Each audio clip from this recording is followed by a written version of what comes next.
I'll just give it a couple of minutes whilst people are kind of loading into the room.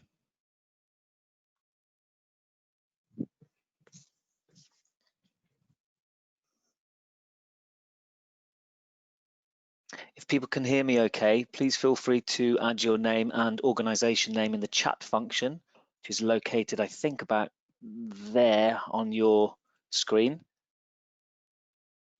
And we will get started in just a couple of minutes once everyone's made it through the gate.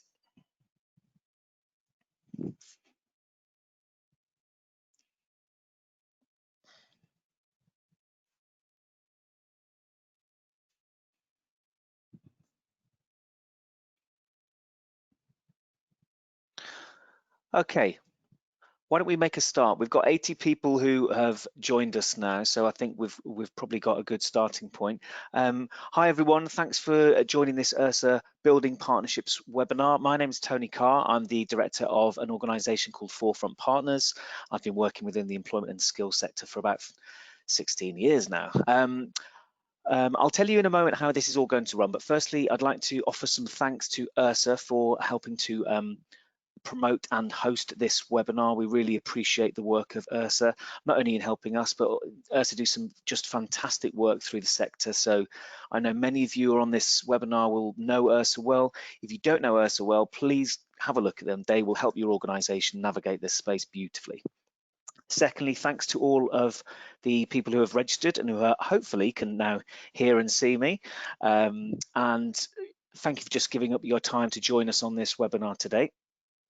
Thirdly, I'd like to thank our panel of speakers. I'm just about to introduce them in a moment, but first of all, I'll just take you through a little bit of the logistics here.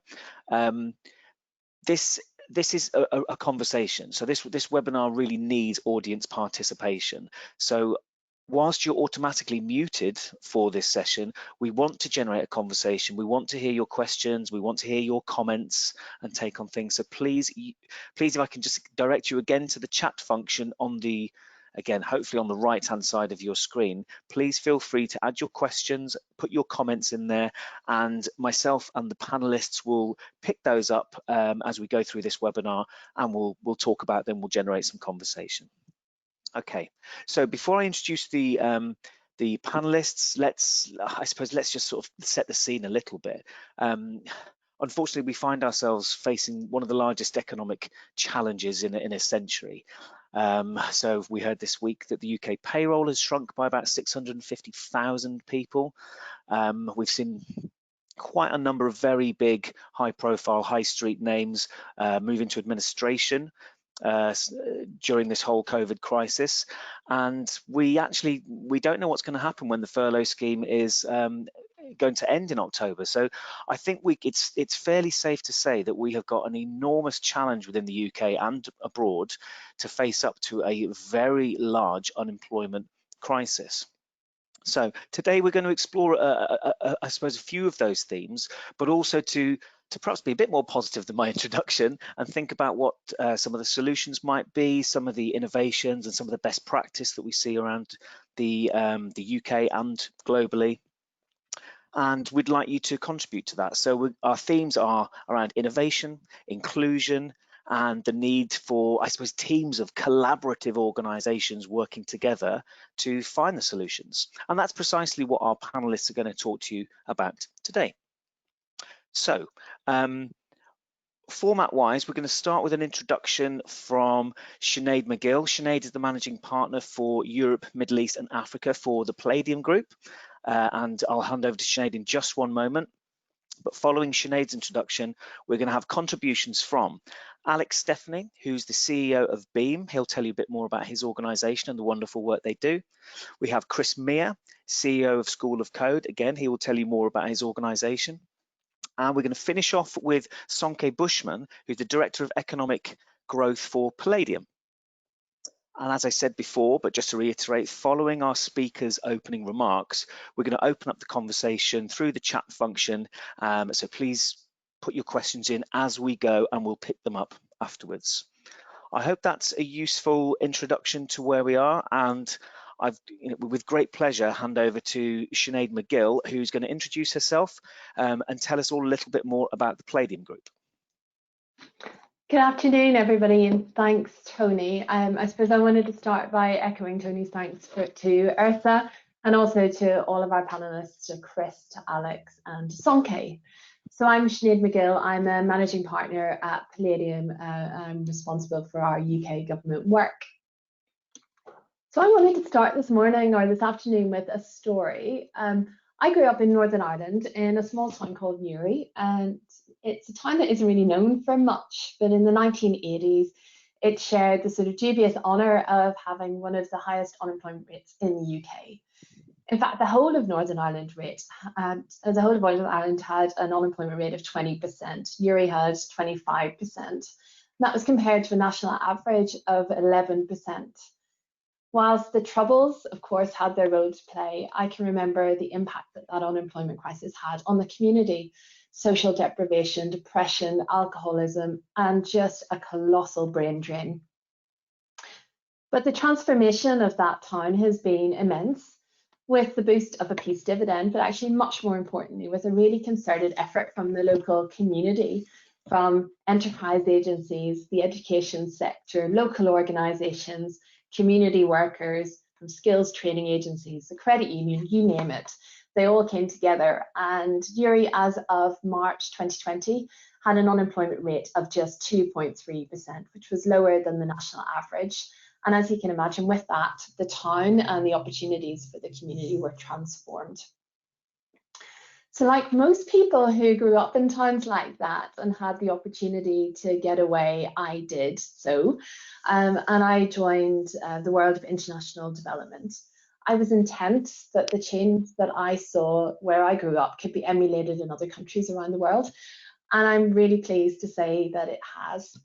At Palladium, we've trained over 280,000 people in India. We've established the digital platforms required to enable women from conservative backgrounds who aren't able to leave their homes to get into work. And in Bangladesh, we've skilled over 100,000 people, 60% of whom are women and are classified as extremely poor. And of those, 58,000 have secured employment, increasing their income in aggregate by £38 million. At Palladium, this passion for making a difference is evident in all of our staff. Our core purpose is to deliver a positive social and economic impact for the communities we work with.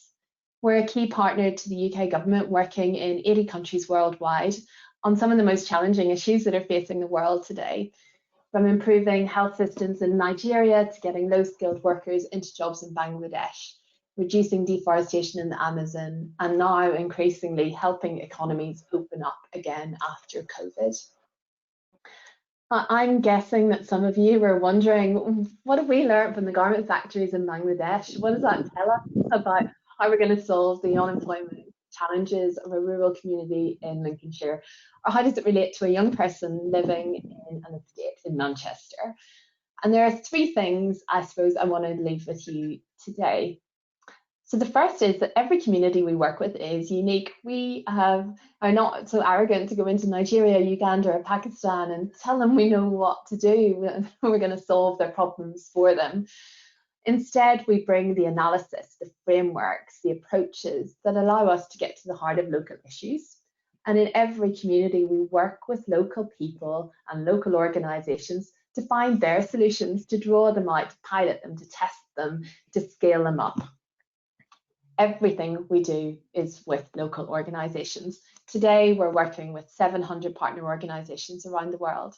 They include sort of small women-led organisations, NGOs, community groups, right through to government agencies, cooperatives, employers, SMEs, schools, education institutions, you name it.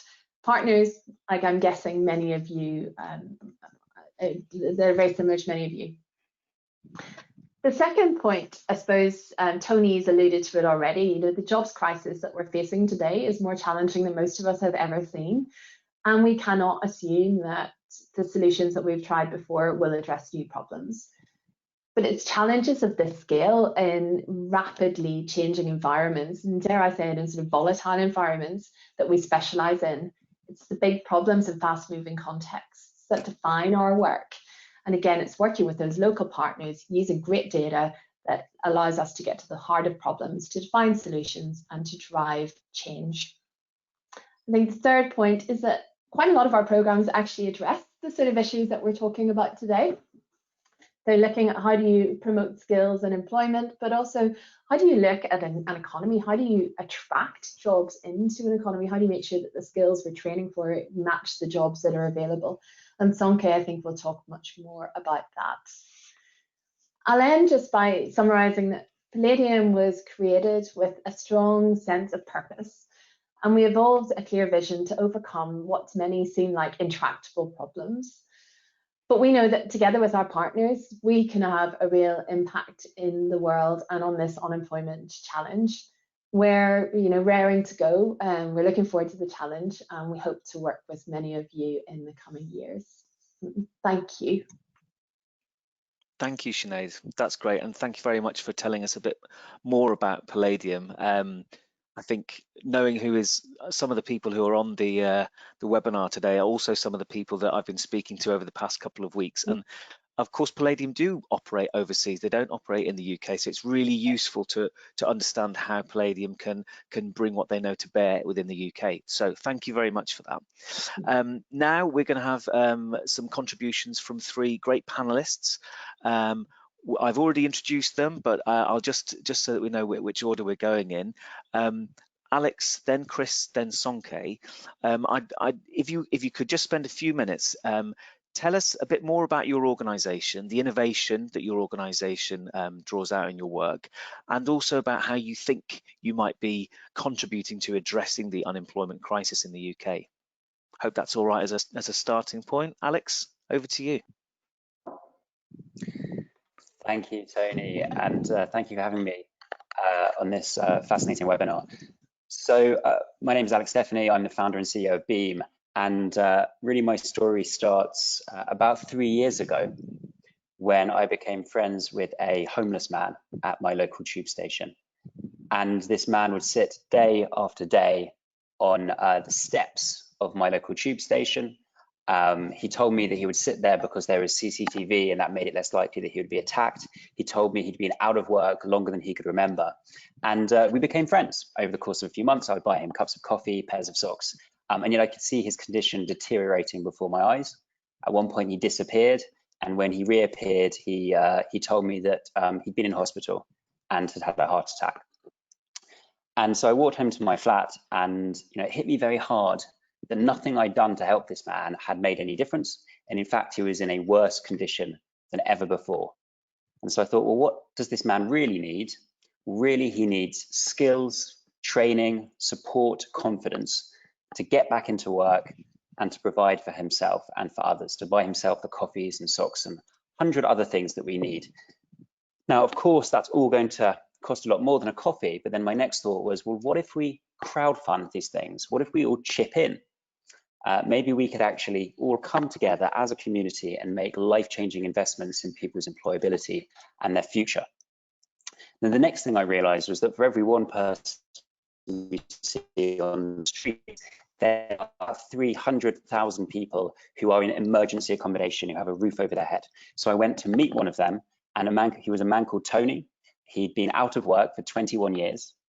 He had spent much of his life in prison. He'd been a drug addict, he'd been an alcoholic, but he was determined to turn his life around, and he wanted to work as an electrician. And so I explained to him that we were starting a new social enterprise called Beam. We were going to crowdfund training for disadvantaged people, and we wanted to support him to become an electrician. And Tony only had one question for me that day, which was, I don't understand, Alex. Why is anyone going to help me? And I said, I don't know that they will, Tony, but I think they will, because actually I think that there are millions of people in our society who will get a thrill out of seeing people like you succeed.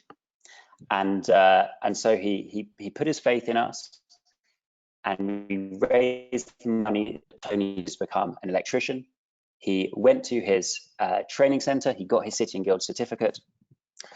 He got a job working as an electrician on building sites in London, and started earning good money, moved into his own house, and is reunited with his family. And that was now just over 2 years ago. And since then, we have been building technology and an operational model that we believe will help ultimately millions of people like Tony to move from long-term unemployment and into skilled and fulfilling work. And this is what the website looks like at beam.org.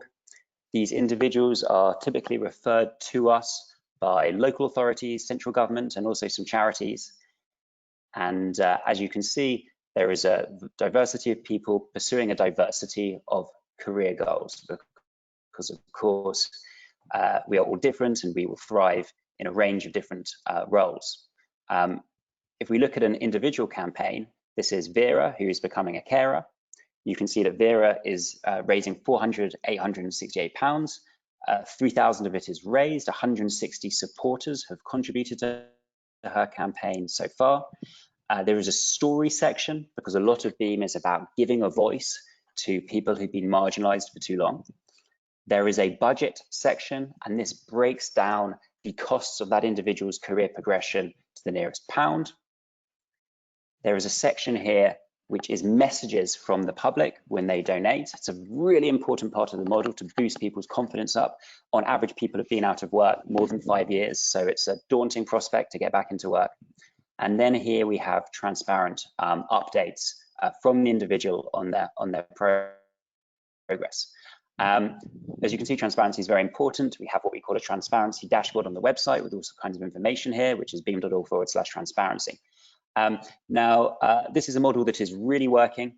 80% of people have successfully got into work using this model. These are people who've been out of work on average more than 5 years. They're earning on average more than £27,000 a year, and the majority of them have been receiving an ERSA type benefit. So this is a very, very hard to help group. Since we launched, we've won some wonderful awards like Best Tech for Good organization in Europe, Best Financial Inclusion organization in Europe from the MIT. But we're most proud of the fact that it's working. And the reason it's working is, I think, fourfold. It's about removing financial barriers for people in a very rapid and flexible way, and the crowdfunding does that. It's about boosting people's confidence and getting a real team of people behind them, and the crowdfunding model again does that, because that confidence comes from the people who are funding their campaigns. It's about giving people agency and choice when it comes to what they do, and as you can see, people are really pursuing a variety of different career goals. We can see all of them on this webpage here. And finally, it's about giving people the prospect of doing really meaningful and skilled work, which can actually lift them out of poverty and provide them with a very dignified life. The final thing to say is that we're partnering very closely with government on this. We work with 10 government partners, predominantly local authorities, but also central government. And we partner with them to help them achieve two things, really. First and most obviously, it's about providing greater opportunity to some of the most disadvantaged people in our society. And of course, these are sometimes communities that have really borne the brunt of COVID.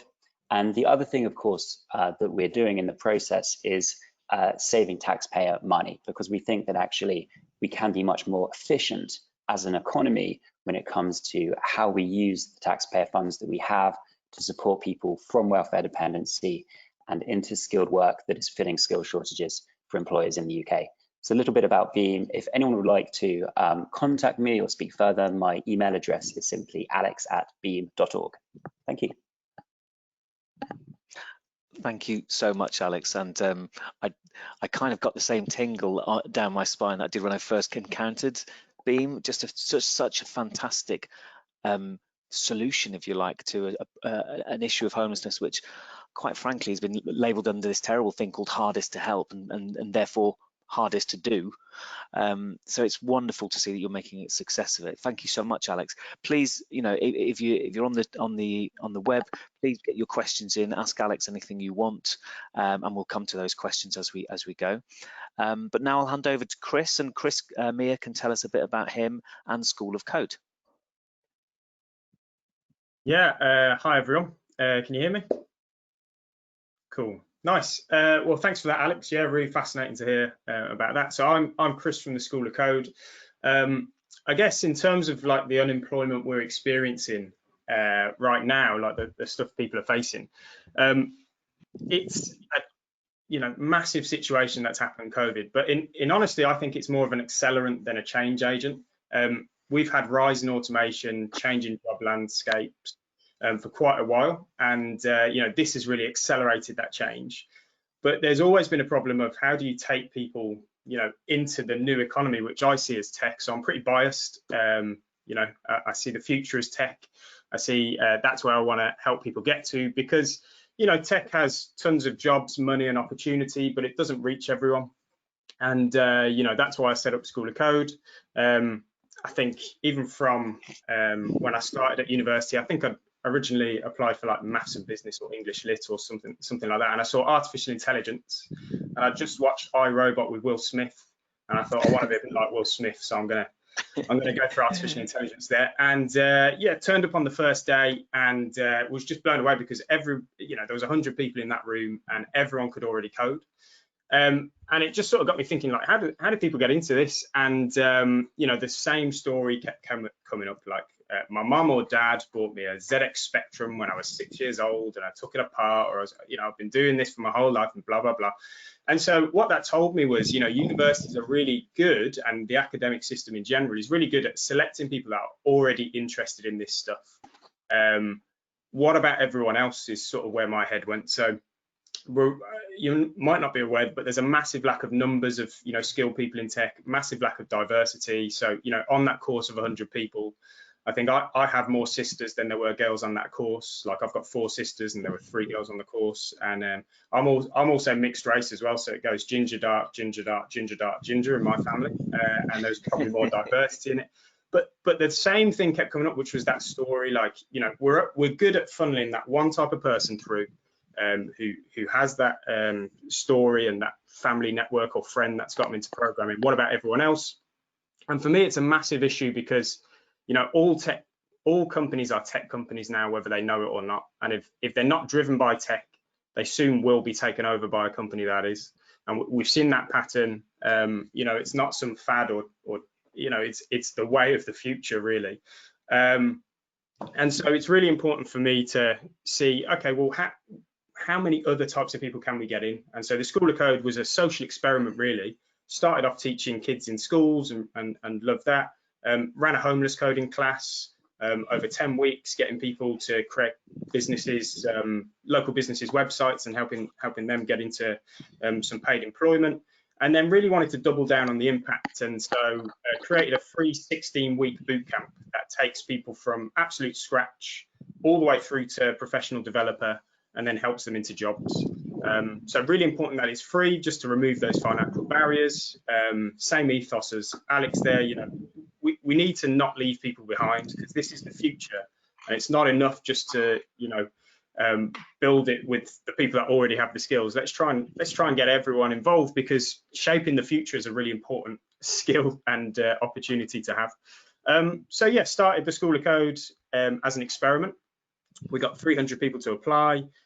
It was an age range of 18 to 60, a 50-50 gender split, demographics matching Birmingham, which is where my accent's from, if you can hear it, which is pretty diverse in itself, like youngest city in Europe, very diverse.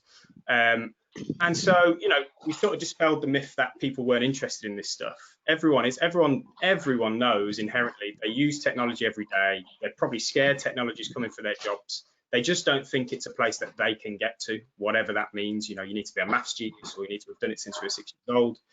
So we took 20 random people, took them through 16 weeks of really intense team-based, project-led, industry-driven curriculum, and got them to a place where they had the skills we thought to get into jobs, and managed to get 90% employment from that, which was great. And the range of backgrounds there is anything from unemployed people, refugees, PhDs, teachers, school leavers, bakers, barbers, personal trainers, musicians, artists, just a random selection of the population chucked into a room, really intense. And that for me is embedding soft skills. We don't have soft skills when we come off school or university, because we've always hung around people like us, our age, all the same sort of jobs, we're from the same sort of area. So when you mix people in that sort of way, you really embed that soft skills and teamwork. And then we're layering on those tech skills that just make them like high performance, tech team members. And so we did the first pilot, 90% employment, did another one again, 95% employment, and even more applications, but a similar sort of random demographic. Last boot camp we ran in the middle of COVID, so it went remote halfway through, which was fun. But you know, as we all know in tech, it didn't really affect, you know, how we're built to sustain that sort of working. And had 1,500 applications for 24 places.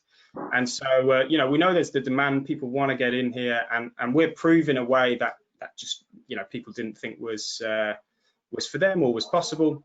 And so what we're looking to do is really ramp that up. So we're running a fully remote 48-person boot camp, you know, we announced this week. We really want to help get more people into those roles, you know, similar to Alex, like people are coming from really, you know, average salary of around 15,000, lots of unemployment. And their starting salary that, you know, from the previous boot camp was 27,500 in Birmingham, which is above graduate wage. But in tech, the skills that you get, your salary really should, you know, become exponentially, you know, increased with time. So the opportunities in tech are just vast, and that's where we're focused on getting people into. So yeah, we've won 3 of them now. We're hoping to run many more, and that's about it. I've rambled for enough there. So back to you. No, that's fantastic, Chris. And you know, again, really exciting stuff. I'm already seeing that there are some questions coming up directly for Chris and Alex, and I'm going to suggest that I don't ask them now, but I'll come back to them for those people who have pitched them in the questions section. And yeah, thank you very much, Chris. And our final panelist before we get into the real chatty chat is Sonke Bushman. And Sonke, I'm not going to steal your thunder on this, but Sonke is a very interesting man to talk to in terms of when we think about welfare to work, we often think about, I suppose, the services to the individual person, that unemployed person, and the important quality of service that we need to put in place to help them get back into work. I'm hoping, now that I've set him up for this, that Sonke is also going to talk about some of the more demand-led initiatives and being able to facilitate the labour market to be, I suppose, a more healthy place for people to move into. I've definitely stolen your thunder, Sonke. Sorry, over to you, Sonke. No, you haven't. Thanks very much for this very pleasing introduction. And thanks also to Alex and Chris. Really interesting stuff you guys are doing, and I like that very much. And it's so I'm Sonke Bushman. So I'm working at Palladium for the last 13 years in economic growth. And this is a company, as Sinead says, that works in 80 different countries, doing stuff in very diverse environments.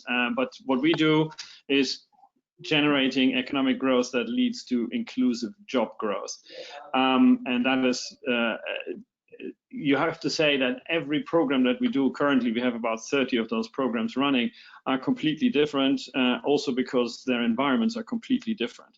But that's exactly what we like, and that's what we are good at, because our methodology, like Tony introduced, is not so much to indeed look at purely a transaction between an employee and an employer, but we're looking at the environments. And I can hear some of the things that Alex was saying, as well as Chris, is we always see that there are many more connotations to why a transaction like that wouldn't happen by itself. So in all those programs that we do, and we have a lot of those, whether these are TVET systems in Bangladesh, we are running a £100 million program on youth employment in 26 different countries. We have worked a lot here in the Netherlands with refugee and migrant entrepreneurship in municipalities here in the country. All those programs have something in common, that when we start those programs, we find partners on the ground with creative ideas. We go in and research and understand that ecosystem, as we like to call that. That ecosystem consists of many different things, because everything that influences basically an economic outcome in a specific environment is part of that ecosystem. That has to do with policy, that has to do with finance, that has to do with business support, but it crucially has to do with talent, as we like to call it, or human resources. It has to do with markets, which is always different in any location you go.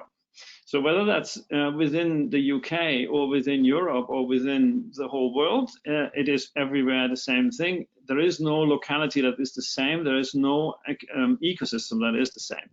So the problems, why such an ecosystem does not generate the employment outcomes that we are looking for, are often quite complicated to research. And that is what we do together with our partners as the first step. We want to understand the root causes and much broader than merely looking at a service alone. And when we do that, we start to discover who are all these actors in that local ecosystem, who are the people that can influence that outcome. And those are the ones that we bring together, because as you all know, a research paper on its own is not going to change the planet. It never has.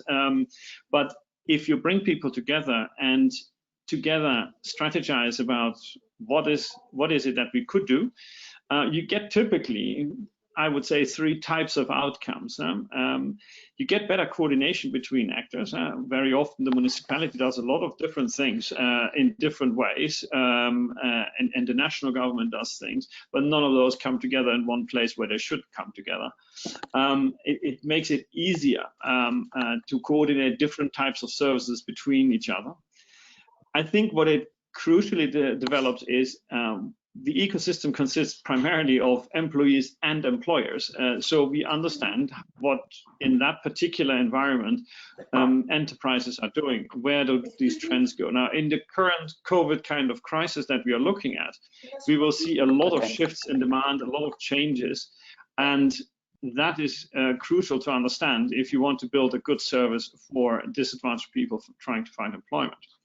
And ultimately, that system can be changed, because if you understand the actors, if you understand the causes, if you understand the means available, you can start to develop a whole new plan in terms of how a local partnership could function to increase employment in those areas. That's the kind of stuff that we've been doing in places like Cape Town, which look very much like many parts of Britain do, but only 50 kilometers down the road in a township called Deep Sloat, it looks extremely different. And in each case, we have a very different ecosystem that we need to address. And that's the fun from our perspective to do that, because what we ultimately want to achieve is not so much us solving the problem, it is us finding the people that can solve the problem. And so we help to create local partners and enable them to deliver a newer service, a better service, and we always hope and dream that something comes out like what Alex and what Chris are doing, because these are the sort of innovators in the scene that really make a big difference, and that's what we try to promote whenever we go into an ecosystem, as we like to call that. So we work with our partners, through our partners, and ultimately the goal is to facilitate them to achieve a better outcome, and that is what we would like to do in the UK as well. I pause here. I hope, Tony, that was what you wanted to hear. Over to you. That's great, Sonke. Yeah, and I'm just going to speak on behalf of someone who's worked in the sector a bit longer. I think it's very encouraging to hear Palladium's approach in terms of harnessing different organisations' expertise to deliver the solutions. I think, you know, we've seen in the past how perhaps organisations almost come into an area and take over from a new organisation because that's the nature of how the contracting works. But it's encouraging to hear how your kind of inclusive approach draws all stakeholders and actors and significant bodies to the table. So thank you to all the panelists. In a moment, I'm going to pick up on some of the questions that have started to land within the question section. But I am stealing part of this from one of them, because it's coming back to this point that's been raised from a few of the panelists here, and certainly within the chat, which is about the, I suppose, more disadvantaged groups. So in the UK, up until about 4 or 5 months ago, we had got the lowest unemployment rate that we'd seen in a generation, you know, and it was unfortunately those people who perhaps have got more complex and multiple barriers to moving into work those were the programs that were being targeted to. And one criticism, shall we say, of perhaps what is perhaps coming down the track is the fact that the unemployment crisis, you'll have people who have been in work for 20 years and they're newly unemployed and arguably might be able to move into work more quickly. So my question to probably Alex and Chris to start with, and then I'll get Palladium colleagues to answer, is how do we ensure in this context that no one is left behind when they do have, I suppose, more multiple barriers to employment. Who'd like to take that first? You go for it first if you like. Yeah, Well done, Alex. So, I mean, I think there's two things really. One, I think unemployment that we see now is very obvious. I think it's really easy to look back at where we were before and say we were doing really well. It depends on the scope of time you're looking at problems, really. Like unemployment, getting a job today might be really easy, but if that job has a lifetime of 5 years and those skills aren't being developed for that person, then you're in a worse position in 5 years' time. And that's what's, you know, people have seen that when mining moves out of cities and regions, and manufacturing gets offshored, and so for me, I'm not particularly interested in that shorter term view, because there's loads of people that do that really well. What I'm always more focused on is like, where's this long term growth? How do we keep everyone involved in that longer term? It shouldn't be like, okay, we'll handle the longer term stuff. You guys sort of deal with like jobs in Primark and whatever. I think we really need to be being more ambitious about where everyone can get to, and I think that takes partnership. There's multiple barriers, like you say, for people. So, like when I did the homeless coding stuff, did that in conjunction with Crisis. There's obviously a ton of barriers. Like we did 1 hour a week for 10 weeks. Between those hour sessions, people weren't studying. They weren't like going home and sit in the lounge and like catch up on stuff. They've got real issues to deal with. So I think the only way to do that, sometimes people try and tackle all of this thing and just want to own the whole thing. The only way to do it is partnerships and pipelines of an ecosystem of provision. So Alex's stuff, great example. Targeting those people hardest to reach, but then not trying to own that whole process, like really collaborating with people and trying to get them involved. And similar to us, like we are, we're completely free. There's no prerequisites. Most people have never seen a line of code when they come on the School of Code. All we test for is like motivation and are they nice people, to be honest, because I've got to spend 16 weeks in a room with them. So those are the two things that we test. Before that point, there's a load of issues that people have to deal with that, yes, we can bring them on, but if they're actually accelerated to that point, we can get them even further. So sometimes it's about ego and saying, let's work together on this. Like, we can't solve everything. You've got specialisms, we've got specialisms. Let's work together to make sure everyone's included. For me, the final thing I'll say is there's always a very segregatory approach, and I think our point is by mixing people together, you get rid of a lot of the problems that are in society, the wider society in general. Like I've always thought, you just mix different people together, people learn how to work together, learn how to have conflict healthily and help each other, and give it that really social focus that everyone is different and yet we're all on this earth together, all got the same issues. So I've found that to be really powerful in terms of bringing people together that would never have met in real life and would probably wouldn't have even sat on the bus next to each other, and then they're working in teams for 16 weeks and lifelong friends after. So that's probably what I'd say. Probably didn't answer the question, but there you go. You asked me to go first, so that's what you get. And it was beautiful, Chris. Beautiful. Alex, I'll put the same question to you, but almost with a slightly different spin, which is, I'm not supposed to ask closed questions, but I'm going to. Given what we're seeing with the kind of crisis of COVID-19 related unemployment, do you have real concerns that the homeless community are going to be left behind, despite the progress that you've made? Try not to do yes or no. Hi there. So I think our approach on this is really that we need to solve problems for employers above all. And there are opportunities with that approach we've found, Tony. So if you go back to a pre-coronavirus period, then we were moving people into a totally different range of roles that we do today. When coronavirus came, we realized that, yes, there was a lot of people losing their jobs, but there was also, rapid hiring in certain areas of the economy. And we were actually very well placed to support some of those businesses. And we have moved people into roles in sectors like logistics, and caring and security and supermarkets. And we've been working with businesses like Amazon and the NHS and Ocado and EY and Veolia and Thames Water and many others. And I think as the jobs market becomes, more and more flexible, and more rapidly changing with increasingly rapid technological change and social change, I think the ability to flexibly move to the needs of employers is very crucial.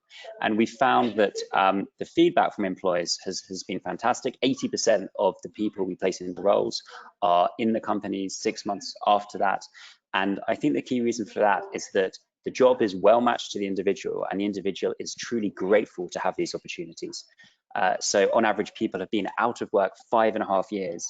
They have money in their pocket. They have disposable income. It is wonderful to be in that position after 5.5 years of scraping by.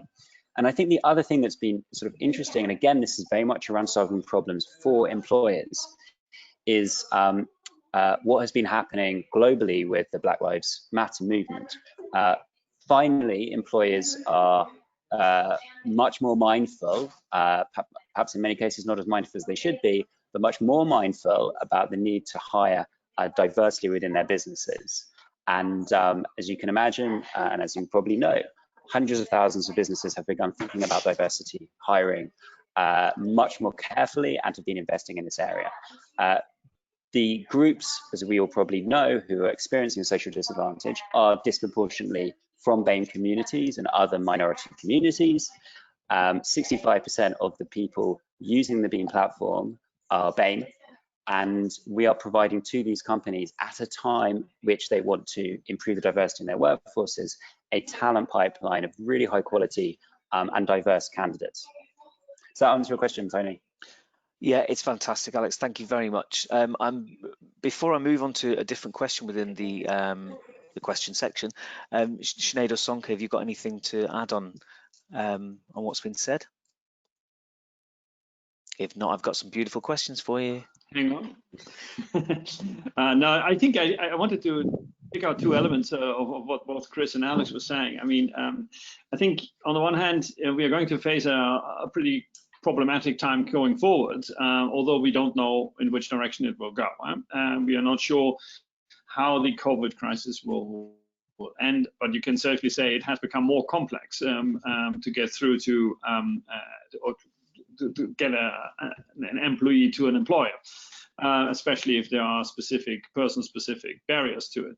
But at the same time, that is also the same as it was before. And what I think is the critical change that now anyway will have to happen, especially because of COVID, is that we reorientate the services so that we can reorient employees going to the right employers. Because the employers themselves have to change their business models, at least here now on the short term. And possibly, if we don't find a proper vaccine, it might be the new normal for the next, 5 years. In which case, we will have to retask, reskill, and reorientate a lot of people. And for that, we need to understand what the employers are planning to do and what they want to do. Without that, we will not achieve a match. I think at the same time, what I think Chris has been emphasizing, the focus on tech, and we also think a lot in tech, although we don't think of the new iPhone, but we think about tech-enabled companies, as we like to call them, as are companies that build technology into their business model in order to be better, faster, and more diverse. That requires indeed additional skills in any case, and I think we will only see as a consequence of what has come out of COVID that remote working will become a lot more popular, and that opens up a whole box of new possibilities, but that also requires a whole lot of different new skills that people need to have, not just like people like us that are used to work on computers all the time, but especially people that use that digital skill set as an add-on skill set to what they do. So I think it's going to be very interesting to see how we can retask and reskill people in order to live in that new world, if it is going to be a new world. Lovely, thank you. Please keep the questions coming in. I've got quite an interesting question which I'm going to relate back to Sinead and Sonke in just one moment. I would just also say to the participants, or our audience rather, there's a few requests in here to connect with some of our panelists. I'm just going to suggest that perhaps I don't read those out, but afterwards we'll, unless anyone's got any objections, we'll share contact details and you can have those conversations already. In fact, Chris Blackwell on the chat has also suggested that Chris and Alex could perhaps have a chat to see how they could combine or join forces to for greater power. Yeah, always thinking. Yeah. So we'll start with one from, I'll just find it in my chat. Sorry, I'm just managing the chat on the side as well. Let me find one. I think Lynn Johnson has raised something. And this is quite an interesting one. So Lynn Johnson says, the biggest issue for UK is that partners end up competing with the prime contract holder, resulting in low levels of trust and minimized collaboration. And I'm going to maybe translate that a little bit, Lynn, I hope you don't mind me saying, but I think with the way employability contracts work is you get a prime contractor winning something, they might deliver some of the service themselves and they might have other partners doing it. But my question, I suppose, really to Palladium colleagues is, have you seen this in other places around the world in the different projects that you have worked on, and how do you manage and mitigate that? Yeah, so we do see that. You see that in every sector, don't you? And I think it's tough when there's loads of work to do, but there's not enough of the pie to go around. I think that results in some of the pressure. But we mitigate it by having very clear expectations around what our role is and what our partners' roles are. And as I said, there's 700 organizations we work with. Most of our programs have upwards of 30, 40, probably higher in some cases, percent of the work delivered through local partners because we can't do it, because we need those partners to do the work. We need the glimmers of gold that have come out from organizations like Chris and Alex, but can be emulated hundreds of times around the world. So our approach is to be very clear around what our expectations are, what we're asking our partners to do, and then as we keep saying, to facilitate the ideas coming from the partners and to join those pieces together. Sonke, what would you add to that? Yeah, I mean, one of the plus points of Palladium is that we are a company that is basically all over the globe, and we are basically, it's not part of our business model to be busy, say, somewhere in Birmingham and delivering an employment service. So we are not wanting to become what our partners are doing, also because we know that they will always be infinitely better at it than we would be. Our job is to facilitate them, and then that's also what we like doing. So to understand that ecosystem, to bring people together there, and to help partners to innovate, which is not easy. Some people, like our panelists here, are creative by themselves very much, but once you are an organization of 100 people or more, innovation processes are very complicated. So one of our core business is to be an advisor and to be a consultant, and that's what we want to add. And we take a lot of pride in what we do there, but we're not quite interested in taking over that supply chain. So contrary to maybe other players, that's not logically part of our business model. No. In the norm of our business model, our rate of partnership is twice that of our competitors, and that's that's an ethos we'll bring here as well. Okay, lovely. I'm going to move to another question unless anyone wants to contribute to that. I'll not read all of this out. It's quite a large question. It's from Niad Chowdhury, and it's again to Palladium colleagues. First of all, I'm going to paraphrase it because it's quite long. She's been reading up a lot about Palladium, and she's sending some virtual applause. But she's also interested to know, just because of what's happened with COVID-19, how has that impacted on the projects that you are currently running? And I suppose again, it's that kind of mitigation thing. How have you dealt with it? So I think sorry. I suppose the important thing to say, I'll hand over to Sonke in a minute. So our projects are all run locally. So we've got 2,000 staff working around the world on our UK business, but there's only 200 of those sit in the UK. You know, if you go into, I say this all the time and my team are sick of me here is saying it, if you go into our Nigeria office, there's 350 people working there. There's 2 international staff. So to some extent, you know, the international travel in our business has stopped, but the local teams that are delivering our programs, they are still going. Some of them are working from home and actually it's been surprising that the technology has stood up in many of the countries we work in. In other cases, they're out and about as frontline workers. Our team in Nigeria, I keep going back to it, is delivering frontline health services. They're out with the communities, helping with testing, helping with advisory services on how health systems work.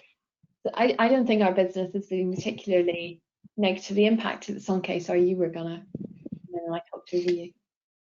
Yeah, actually, I mean, in a strange way, that was a very enjoyable period for us, because that's kind of what we have been doing, is that literally every single project in my portfolio, there's more than 30 projects.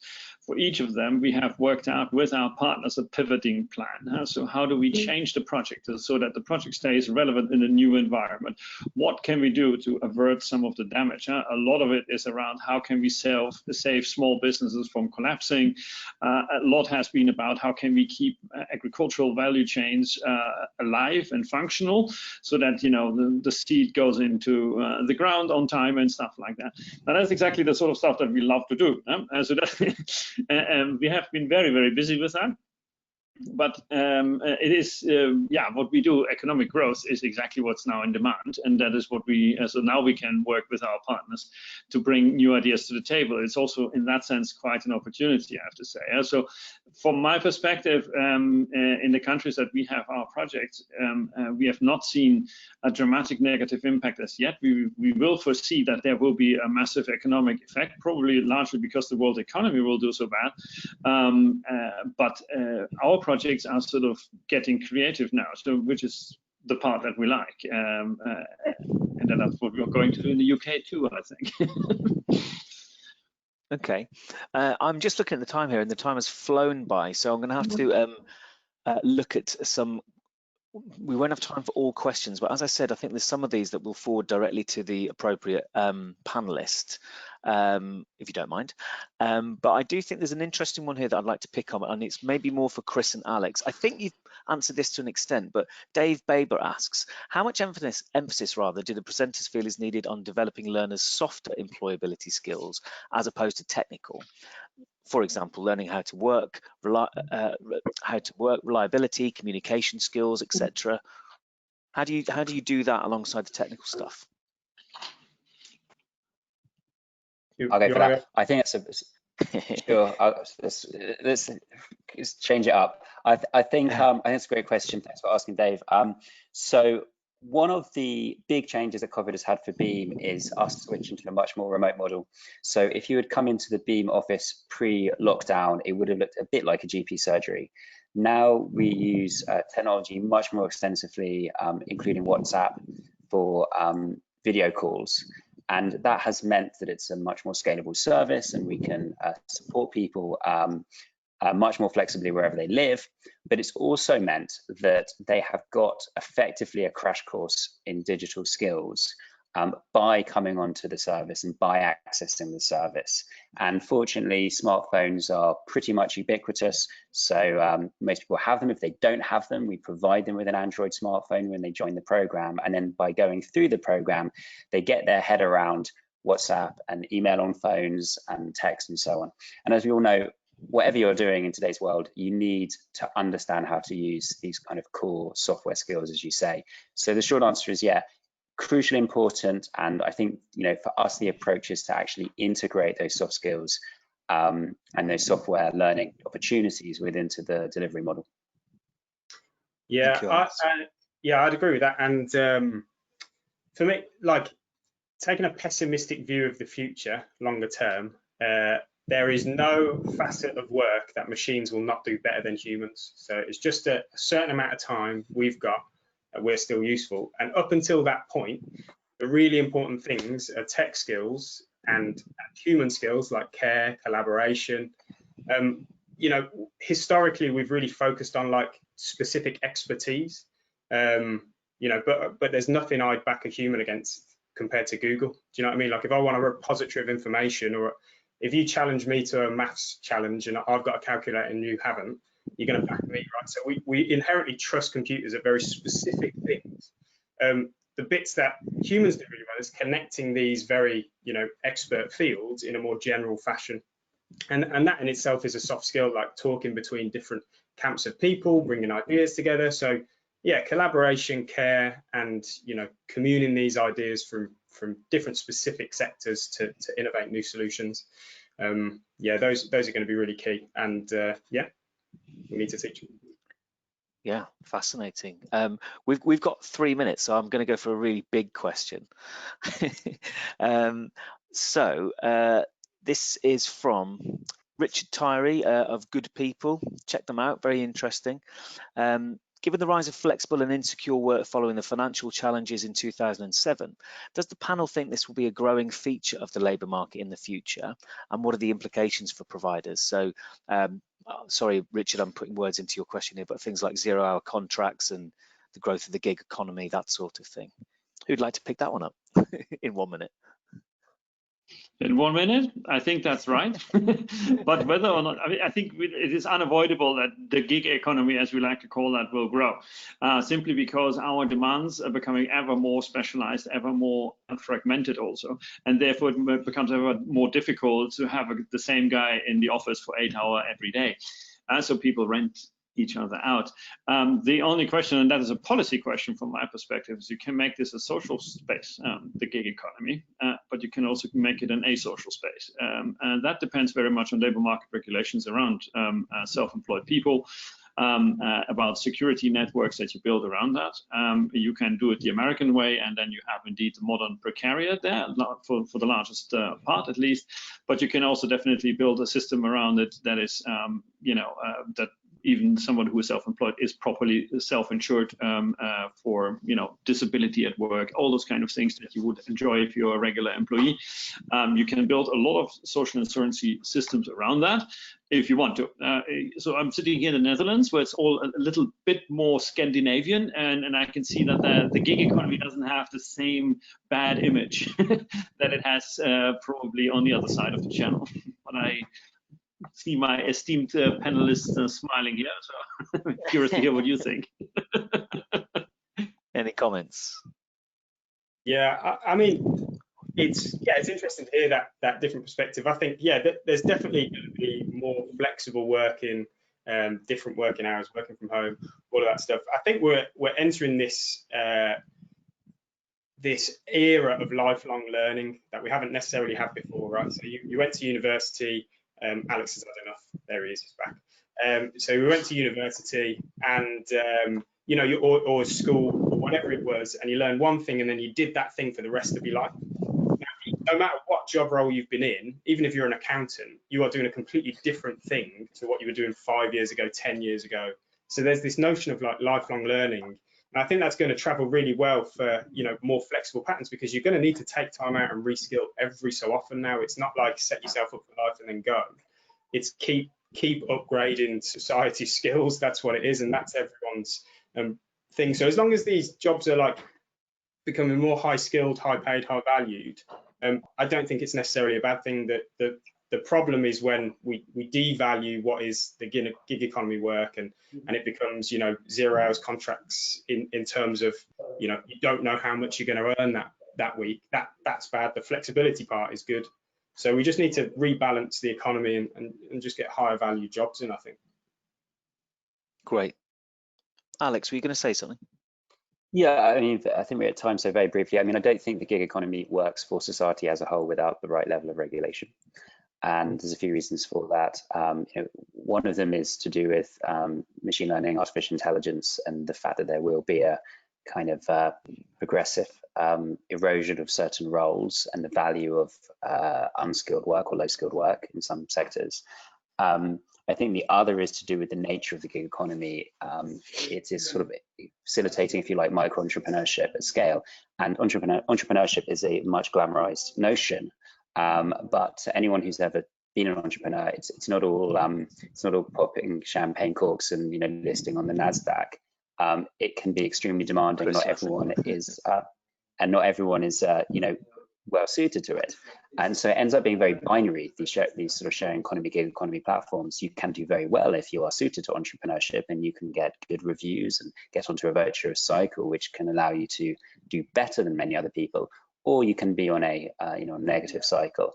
And if you're on a negative cycle, the lack of safeguards and protections you have on that platform around work, you know, holidays and pensions and healthcare and so on and so forth, can become a pretty you know, pretty difficult combination.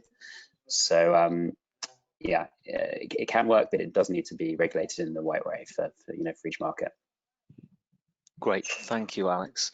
And you're right, we're at time, and we should let people go. But just by way of follow-up, next week we'll send you all the YouTube link to this video. We will also send out some details of Palladium's EOI. One of the questions was in the chat there was around whether we're updating on the DWP cares process. Yeah, please feel free to go and fill in the EOI. We've passed at the closing date, but we're still really keen to speak to everyone, so you know, don't worry about that. And we will connect you with our panelists through their emails as we send that out. And finally, I'd just like to thank all of our panelists and thank the audience and thank ERSA again for helping us to set this up. I hope you found it as fascinating as I have. Thank you all and have wonderful weekends. Cheerio. Thanks very much, Johnny. Very well done. Thanks. Nice to meet you all. Thank you for having us. Lovely to see you all. Cheerio. Bye-bye.